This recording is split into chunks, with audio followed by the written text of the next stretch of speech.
అమర వీరులకు విద్యుత్ అమర వీరులకు విద్యుత్ అమర వీరులకు విద్యుత్ అమర వీరులకు విద్యుత్ అమర వీరులకు జోహార్లు విద్యుత్ అమర వీరులకు విద్యుత్ అమర వీరులకు కాంగ్రెస్ పార్టీ ఇచ్చిన వాగ్దానాల అమలుకై పోరాటం పార్టీ ఇచ్చిన వాగ్దానాల అమలుకై రాష్ట్ర ప్రభుత్వం ఇచ్చిన వాగ్దానాల అమలుకై నేటికి 24 సంవత్సరాల నాడు ఆనాటి తెలుగుదేశం పార్టీ పెంచినటువంటి కరెంటు ఛార్జీలకు వ్యతిరేకంగా రాష్ట్ర వ్యాప్తంగా పెద్ద ఎత్తున ప్రజానీకం ఏకమై గ్రామ గ్రామాల్లో ఉన్నటువంటి ప్రజలందరూ ఐక్యమై హైదరాబాద్కి వెళ్లి పెద్ద ఎత్తున ర్యాలీ తీస్తే ట్యాంక్ బాండ్ నుండి అక్కడికి వెళ్తున్నటువంటి వాళ్ళపైన అంటే ముఖ్యంగా ఆ రోజు ప్రజానీకం రాష్ట్రంలో ఉన్నటువంటి వాళ్ళందరూ పెరిగిన కరెంటు ఛార్జీలు ప్రధానంగా ఆ రోజు జరుగుతున్నటువంటి ప్రజానీకం పైన పాలకుల యొక్క ధరల పెంపుదలని నిరసిస్తూ ముఖ్యంగా ప్రపంచ బ్యాంకు ఏజెంటుగా చంద్రబాబు నాయుడు ప్రవర్తిస్తున్నాడని చెప్పి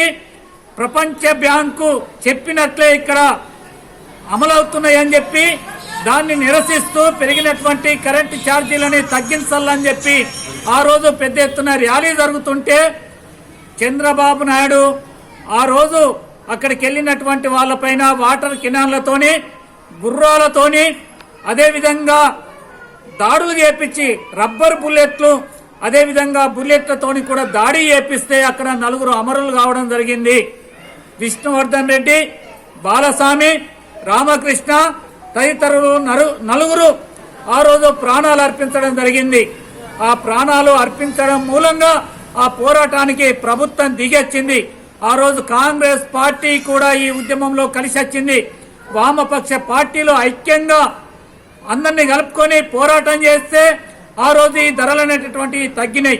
అదేవిధంగా అలా పోరాట స్ఫూర్తితోని ఈరోజు కాంగ్రెస్ పార్టీ ఇచ్చినటువంటి వాగ్దానాలని అమలు చేయాలని చెప్పి ఈరోజు తెలంగాణ రాష్ట్రంలో ఎన్నికల సమయంలో ప్రభుత్వం ఇచ్చినటువంటి వాగ్దానాలు ఏవైతే ఉన్నాయో 6 గ్యారంటీలతో పాటు అందరికీ డబుల్ బెడ్రూమ్లు కట్టిస్తామని చెప్పి, ఇండ్లు లేనటువంటి వాళ్ళందరికీ ఇంటి స్థలాలు ఇస్తామని చెప్పి, సొంత ఇండ్లే కాకుండా సొంత జాగా ఉంటే ఇండ్లు కట్టుకోవడానికి 10 లక్షల రూపాయలు ఇవ్వాలని చెప్పి, అదేవిధంగా రేషన్ కార్డులు లేనటువంటి వాళ్ళకందరికీ రేషన్ కార్డులు మంజూరు చేయాలని చెప్పి, రైతుల సమస్యలని, ధరణి సమస్యని, అదేవిధంగా ఈ సమస్యల పరిష్కారం కోసం ఇచ్చిన వాగ్దానాల అమలుకై ఈ రోజు పెద్ద ఎత్తున పోరాటం చేయాలని చెప్పి మేము